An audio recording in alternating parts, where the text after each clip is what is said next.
สบายดีพาบรรยากาศในยามเช้าพี่น้องเอ้ยเนาะ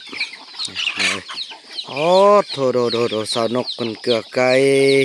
ไอ้บุญมีเด่นยังไอ้บุญมีไอ้บุญมีนับไก่ในหัวหน้ามือมันจี้แต่ไก่เลย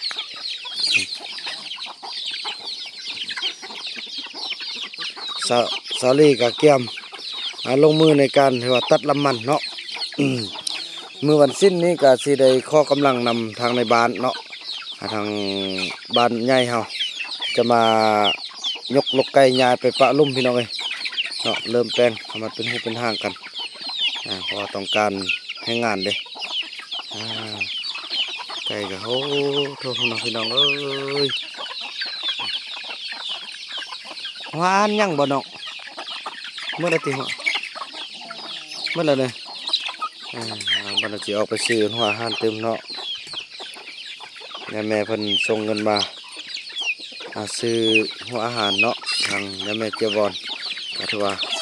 มาแต่ที่ว่าส่งมาคนละพี่น้องเนาะก็ถือว่าซื้อไปเลยพี่น้องจนมันหมดเนาะโอ้ถ้าสอนไก่พี่น้องเลย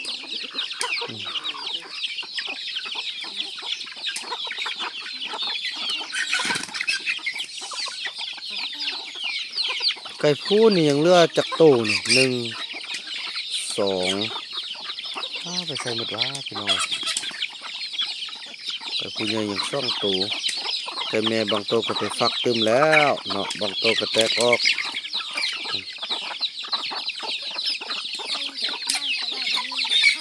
ฟักมาก็ไล่แล้วเนาะ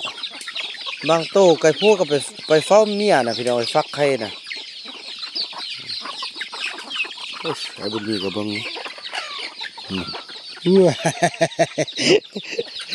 ไอ้บุญมีกับบังไก่เอ้ยบังไก่แล้วนับดู1 2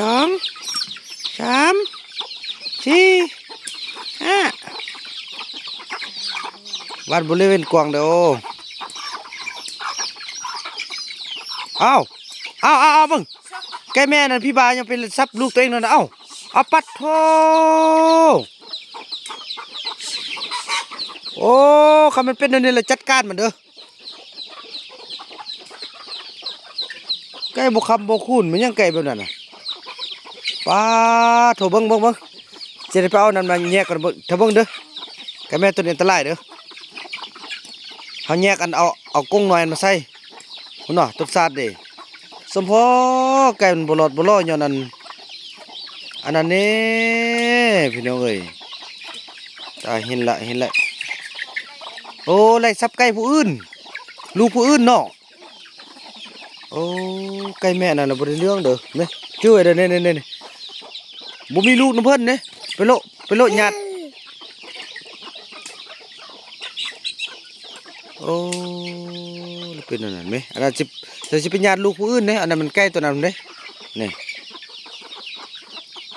ห้องกรุกเราไปใส่ว่าใครตัวเองนะลูกตัวเองวันนี้เอาโอ้เจอไว้ตัวเราบริเรื่องเราจัดการเป็นอาหารบ่เห็นจะเลยเมื่อกี้นะซับลูกเขาเจ้าตัวหน้าตัวตาเลยโอ้ไอ้บุญมีกับมีจิลีเลยเด้คุณเบิ่งไปเบิ่งไอลีวันนี้เนาะเบิ่งไอลียังเนาะนี่เริ่มต้นแล้วพี่น้องซาลีเขาน่ะเนาะซาลีเริ่มบักลำมันละส่วนเบาไล่กับนึ่งข้าวเพื่อนแหละพี่น้องเอ้ยเนาะนึ่งข้าวแต่งกินเพื่อนแบ่งเวียกกันผู้นึงนึ่งข้าวผู้นึงแต่งกินผู้นึงอันฟันนิท่าเนาะนอก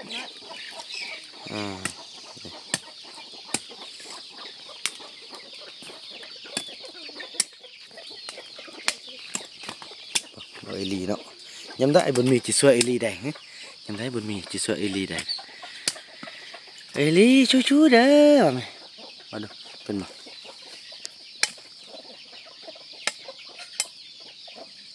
พอดีพี่น้องเลยก็ถือว่าบริบอกบริซ่อนนั่งเลยเป็นหมดแล้วนี่เนาะนี่มันเอาตั้งไหมน้องเอาตั้งมานั่งดีๆไหมน้องตั้งบ่มีไอ้เอาไปเสื้อหมด ต้องซอกตั้งนั่งดีๆน้องอืม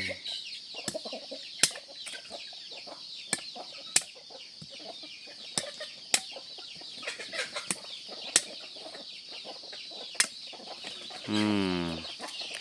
แม่นั่นเอาผ้านี่ตัดยังเนาะ พา มี เนาะนี่พี่น้อยเริ่มต้นแล้วเนาะ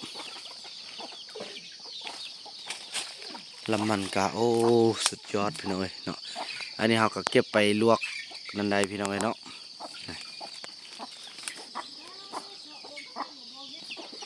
ตอนนี้ซาลีกำลังไปซอกตังเนาะตังบอกกระไล่ไปใส่วะ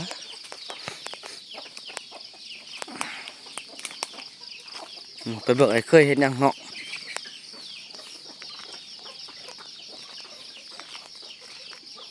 โอ้นึ่งข้าว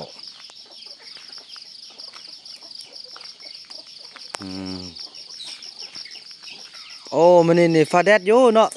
ซาลีคือกับอันน้องว่าแท้มันนี่นะฟ้าแดดแท้มันนี่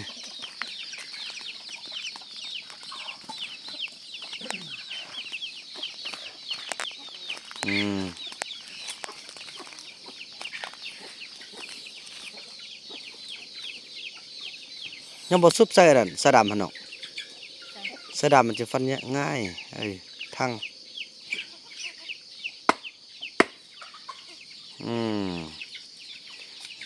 มันก็สะเป่าแล้วไอ้กะชีตั้งไปลงหาเลยเนาะ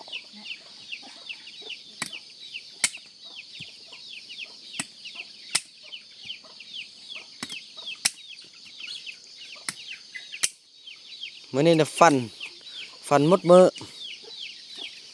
กะว่าพอเสียบแล้วก็ไปเสียบเนาะฟันนี่ประมาณมื้อนึงนี่มื้อที่สองไปเสียบได้แล้วบ่ได้แล้วเนาะเอาไปปาดต้นก็บ่ได้มันเหี่ยวได้เนาะมันแห้ว ฟันพอแต่เสียบได้พี่น้องเอ้ย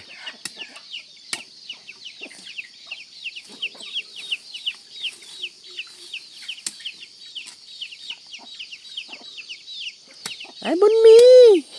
เพิ่นบอกไอ้ลีมันเฮ็ดเวียกปากได้ดูฮัจจ้ะว่า นี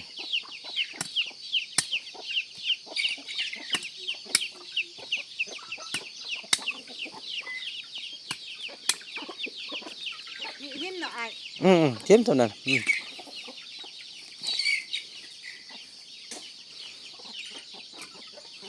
ยอดมันนี่เอาไปลวกอันนั้นเด้อ น้อยไอ้ ลวกกับอันนั้นนะกับแจ่วเฮ็ดแจ่วปลาแดกหั่น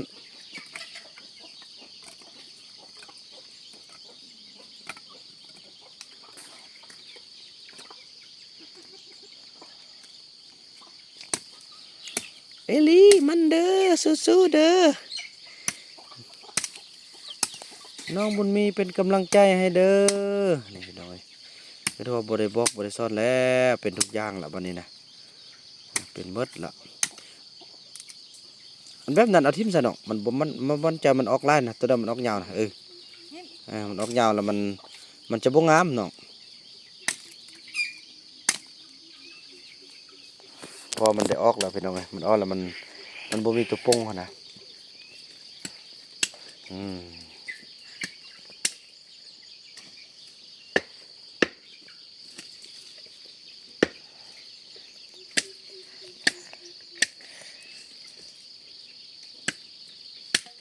แบบนั้นให้คักเนาะแบบนั้นเนาะ ฮักไอ้ พี่ เอาละปะเอ้ยนี่ นี่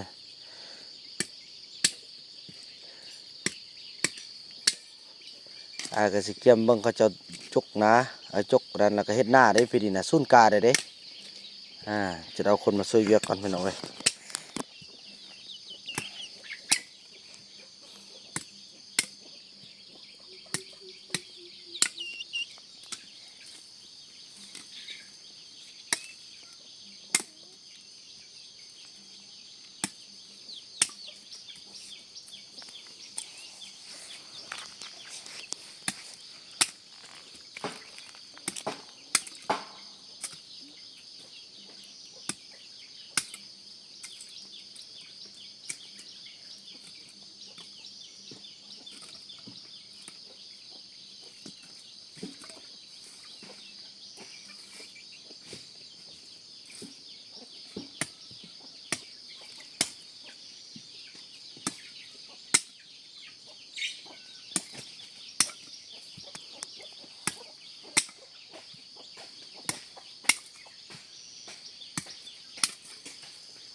ใช่ไหมบนมีอย่ามาให้เบียกเคย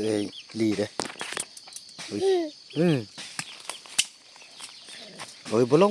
อีพ่อว่ายกซื้อบ่ลงอ๋อนอนบ่ลงบ่ได้ลีบอกน้องมาอย่าซื้อลงก่อนไหม บ่ลง บ่ลงมันเปื้อน บ่ลงขี้ไก่ มันเปื้อน เพิ่นมีอยาก ย่า บอกเฮ็ดเวียกซอยอีหลีสว่าอยากลง บ่ลงย่า เด้อก็ โอ้ยก่อนก็ใส่หม้อโพดพี่น้องเอ้ย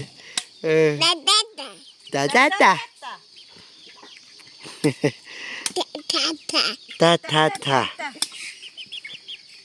อยากสวยไอลีเนี่ยตาตา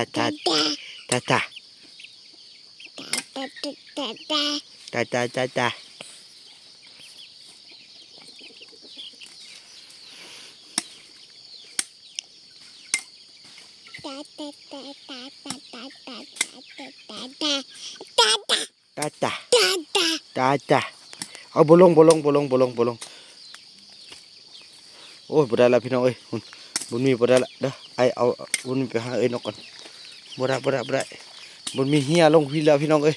มันอยากลงละโอ้ยบ่ไปแต่บอกเลยอย่าฟ้องหาวเถอะเอาถือว่านั้นพี่น้องเอ้ยเนาะถือว่าคลิปนี้บ่าวนำขออนุญาตจบคลิปกันซ้ำนี้ก่อนเนาะอันนี้เป็นแผนเรียกที่บ่าวนำได้วางไว้เขาเจ้าก็เริ่มปฏิบัติกันแล้วเนาะในการเริ่มลงมือในการปลูกฝังเนาะถือว่าคลิปนี้บ่าวนำจะขออนุญาตจบคลิปกันซ้ำนี้ก่อนแล้วพบกันใหม่ในคลิปต่อไปเด้อคลิปนี้บ่าวนำขอกล่าวคำว่าสบายดี